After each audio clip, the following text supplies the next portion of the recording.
I'm joined here today by Lea Cheesbrough, Managing Director at Movo Partnership. Hi Lee. Hello. So you've been in the news a fair bit recently. Is there an appetite for alternative to consolidators? I think there really is, and I think it is really exciting. We have had so much press coverage of late, which has made an effect across the whole business. I think we've got so much to tell the industry about, offering locum service, the acquisitions that we've been doing, and obviously, of course, going through the independence route and kind of just standing up on our own in the market going forward. I think for the consolidators, I think where we are, not that we're in direct competition with the consolidators, but there's just so much opportunity coming in from across the market. There's brokers starting up, there's brokers wanting to sell, but don't want to sell their business and not see it continue on. Many sales are emotive. And I think where the consolidators come in, they're seen as a book and not as a business. So the individuals that have been part of that journey, can't see the longevity in that. Whereas we do things quite differently. And I think that's where we're getting so much interest at the moment. So yeah, exciting times ahead. And I guess regulation, it's something everyone's talking about at the moment. There's been a lot of new regulation introduced. How much of a challenge is this for the brokers that you speak to and work with? I think it depends at what level they're at. I think everybody knows that the legislation is important. I think it's been a long time coming. So I think that's important. I think for a broker who's got so many hats to wear, if they're not part of a network already, or they're setting up, or there's only a few people in the business, they've got to consider growing their business. They need the income, making sure that they're always current with the market and looking after their customer. And then on top of that, to make sure they're compliant. We've had so many different changes in regulation lately, and there will be more to come. So I think it's a daily challenge now, which I don't think maybe 2 years it was, but I think certainly now there's a daily challenge for those brokers who need to make sure they do everything compliantly but want to grow. So is it sort of like a time challenge in a way? I think it's a time challenge, but I think it's also making sure that, when the FCA guidance comes out, it is just that, it's guidance. And that's fine, and it's to be interpreted in the way that's seen. But I think what's been missing from the industry for quite a while is almost like a collection of people who can say this is what that means, or this is how to interpret it. And if it is you've got your head down, you're trying to grow your business, you've got staff issues, you're trying to make sure you're speaking to your insurers, it's very difficult to, first of all, follow the guidance, but then actually, am I doing it right? Is that the interpretation that someone down the road is using? Yeah. I think that becomes a real challenge. And I think the more you overthink it, the more you second guess yourself, and the more stressful it can become. And I think that's the feedback I get from a lot of the brokers that we speak to. They don't want to, it's not that they don't want to do it, they don't want to get it wrong. Yeah, and that's become the driver now. Yeah, okay. So it's like putting that guidance into action. Yeah, absolutely. And it's how you do that. And I think, from a compliance perspective, we've had such a focus in Movo on compliance and governance.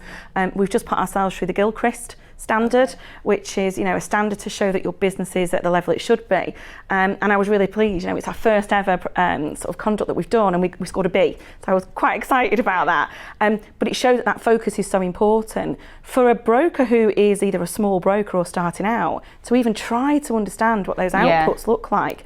It's not an enviable thing that you'd want to do, really. And you've welcomed the changes to the appointed representative scheme. Why is that? I think it's long overdue. I think having been in a network environment for a number of years, and certainly the last 3 years working so much closer with the FCA, there just aren't the processes there. There's no guidance for networks. I think we all remember the time where, there was a rule made 3-4 years ago that if you have more than 5 appointed representatives, you're a network. Right, okay. What does that actually mean? Is that, if you are a network? So, for someone to come along and sort of say, okay, you should be doing this or you should be doing that, it's really difficult. So we're going to the FCA to say, we've got an appointed representative who wants to switch from another network to us. What's the process? What's the guidance? There just isn't any. We've got somebody who may want to deauthorise and become an appointed representative because they want to join. What's the guidance for that? Well, there isn't any. And so I think it's long overdue. But I think there's the other side of that, which is the compliance side, which isn't just about the guidance for the networks. It's the guidance for those appointed representatives who haven't got an infrastructure like we've got and other networks have. It's around sort of saying, well, we've got to make it fair for the consumer. So if you are an insurance broker who has a couple of ARs, but you can't give them access to all of your products and all of your insurers, the customer is the one who suffers. Because essentially they've gone to an AR to get the advice because they know them and they want to work with them. Yeah. But essentially they haven't got the same market spread and maybe even market knowledge that the principal or another insurance broker would have. So essentially the customer loses out. And that's the bit that really needs some governance in my view, and needs to be supported. We need to support everyone to have the same processes and the same access so that it's a fair market. So that impacts, I guess, the industry's reputation as well. I think it does, I think it does. And I think, I think nearly every broker I would know wants to do best by their customer. They want to be the critical friend, they want to give advice. And if actually they've only got restricted markets because of the principle they've chose to be aligned to, then ultimately they can't do their job properly. But the customer can't get the best of the market, the products that are out there. It may be that actually their risk is better placed somewhere else, but because the principle hasn't given that AR access to it, they're stuck. So they either go somewhere else, or maybe they take something that isn't quite fit for purpose. And that's not particularly the AR's fault. The AR might be fantastic, they might be very good at what they do, but they can only work with whatever they've been given from their principal.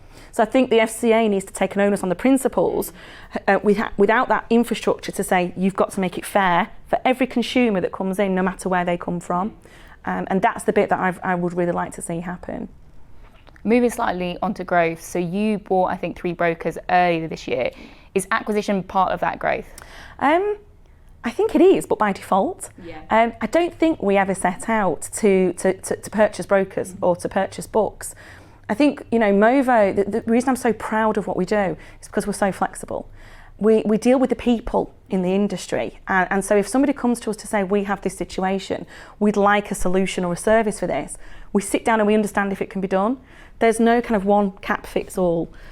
So whilst it has become something that we are doing and would continue to do, we haven't got a target that says we need to buy so many brokers. That's not how Movo works. It's just us. There's 3 of us in the senior exec. It's our money. We've got nobody sort of saying, you've got to get this back to us by a certain date, or these are the targets and growth we want to see. So we just kind of go along and see what happens, and we like to react and mould to whatever the situation is. And finally, are you mainly targeting incumbent brokers or startup brokers? Neither. Or both at the same time. Again, there's no chart in Movo that says we're going to sign X amount of startups and we're going to sign X amount of switchers, as we call them, or achieve franchises. Again, I think what's working really well for us is the fact that we've done so many different things.